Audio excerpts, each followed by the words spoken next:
आप देख रहे हैं भीमकुंड न्यूज़ 24। नमस्कार, मैं हूं अंकित विश्वकर्मा। आदिवासियों के बीच पहुंचे बागेश्वर बाबा। बिजावर छतरपुर जिले के आदिवासी बहुल क्षेत्र कहे जाने वाले किशनगढ़ के पास ग्राम पंचायत नयागुआ के पटोरी गांव में आज विश्वविख्यात संत बागेश्वर महाराज का आदिवासियों के बीच कार्यक्रम हुआ। यह कार्यक्रम शासकीय स्तर पर किया गया था। कार्यक्रम का मुख्य उद्देश्य आदिवासियों को जागरूक करना है। बागेश्वर महाराज जी ने आदिवासियों से सीधा संवाद किया और उन्होंने शिक्षा और सनातन धर्म के बारे में बताया और नशा न करने की शपथ भी दिलाई। साथ में किशनगढ़ संकुल की सभी स्कूलों के छात्र छात्राएं, ज़्यादातर छात्र छात्राओं ने महाराज जी से सवाल पूछकर अपनी शिक्षा और अपने धर्म के प्रति सलाह भी ली। साथ ही महाराज जी ने लगभग सभी से बात की और उनका हौसला भी बढ़ाया। महाराज जी को अपने गांव में देखकर आदिवासियों में खुशी की लहर दौड़ पड़ी। महाराज जी पहले भी इसी क्षेत्र में एक बार आ चुके थे। जब मीडिया से बात की तो उन्होंने बताया कि यह एक ऐसा गांव है, संपूर्ण मध्य प्रदेश की आज़ादी के इतने सालों बाद भी कोई भी क्राइम आज तक गांव में नहीं हुआ, जो बहुत गर्व की बात है। और केवल आदिवासी लोग रहते हैं इस गांव में। और साथ में महाराज जी ने कहा है कि हमारा संकल्प है कि हम छुआछूत जातिवाद को मिटाएंगे। जब जातिवाद खत्म होगा तभी हमारे देश और समाज का भला हो सकेगा।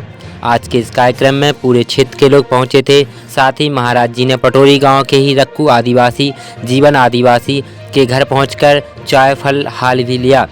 आज के इस पूरे कार्यक्रम के साथ उपस्थित रहे विधायक राजेश बबलू शुक्ला, एसडीएम, तहसीलदार, जनपद पंचायत, सीओ बिजावर, अनुविभाग के सभी थाना प्रभावी, भाजपा नेता राजेश शर्मा, विधायक पुत्र धनंजय शुक्ला, मंडल अध्यक्ष रविकांत कुंडेरिया, क्षेत्र के सभी सरपंच, सचिव उपस्थित, स्वास्थ्य विभाग के सभी अधिकारी कर्मचारी उपस्थित रहे।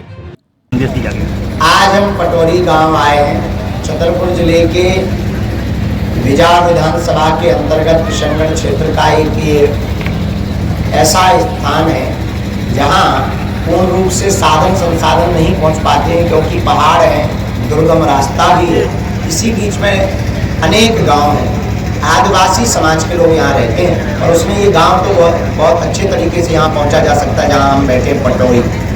पटोरी गांव मध्य प्रदेश का एक ऐसा गांव है कि आज़ादी के 1947 से आज तक, जो हमको यहाँ के विधायक जी ने बताया, एक भी FIR थाने में दर्ज नहीं है। क्राइम लेस गांव है। उस गांव में समस्त लोग, सबसे बड़ी बात कि केवल आदिवासी समाज के लोग रहते हैं, पर एक भी क्राइम नहीं है। तो उस गांव से मिलने, पिछड़े और बिछड़े लोगों से मिलने, बड़े बड़े लोग तो हमसे मिल पाते हैं। अब हमने प्रण लिया है हिंदुओं को एक करने के लिए, जात पात को मिटाने के लिए, छुआछूत को हटाने के लिए भारत के गांव गांव में जाएंगे, गली गली में लोगों के पास जा करके लोगों को गले लगा करके हिंदुओं में एकता का परचम लहराएंगे। महाराज जी, क्या हिंदू एकता के लिए शास्त्रों का अध्ययन भी जरूरी है और क्यों प्रशासन इसमें व्यवस्था नहीं कर सकता है? क्या जिस प्रकार से मदरसे चल रहे हैं? शास्त्रों के अध्ययन के बिना आप धर्म विरोधियों से नहीं लड़ सकते।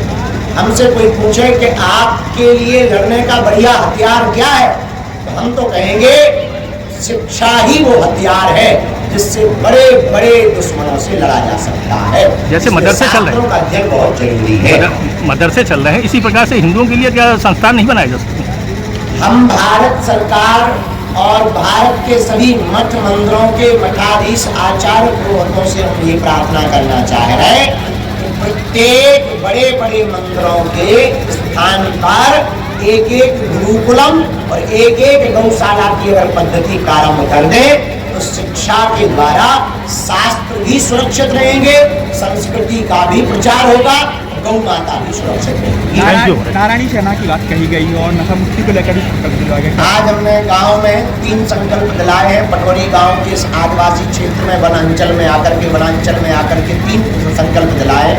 पहला संकल्प हमने दिलाया है कि गांव के प्रत्येक युवा वर्ग व्यक्ति को, हर वर्ग के व्यक्ति को जात पात ऊंच नीच छोड़कर मंगल शनिवार को मंदिरों में बैठना प्रारंभ करना है। दूसरा संकल्प हमने दिलाया है कि ऊंच नीच छुआछूत को मिटाने के लिए जो हिंदू एकता की पदयात्रा 21 नवंबर से 29 नवंबर तक है, उसमें सब लोगों को जुड़े एकता के साथ जोड़ना है। तीसरा संकल्प दिलाया है माताओं को कि आप लोगों को अपने पतियों को, परिवारजनों को व्यसन से बचाना है, नशा से बचाना है, तो आपको नारायणी सेना गांव में बनानी पड़ेगी और मदिरा बेचने वालों के दरबारों पर नारायण की सेना खड़ी होकर ललकारेगी तो नशा व्यसन दारूखोरी गांव का बंद होगा, गांव का विकास होगा तो क्षेत्र का विकास होगा, क्षेत्र का विकास होगा तो जिले का विकास होगा, जिले का विकास होगा तो प्रदेश का विकास होगा, प्रदेश का विकास होगा तो देश का विकास होगा। धन्यवाद। धन्यवाद। जय श्री राम।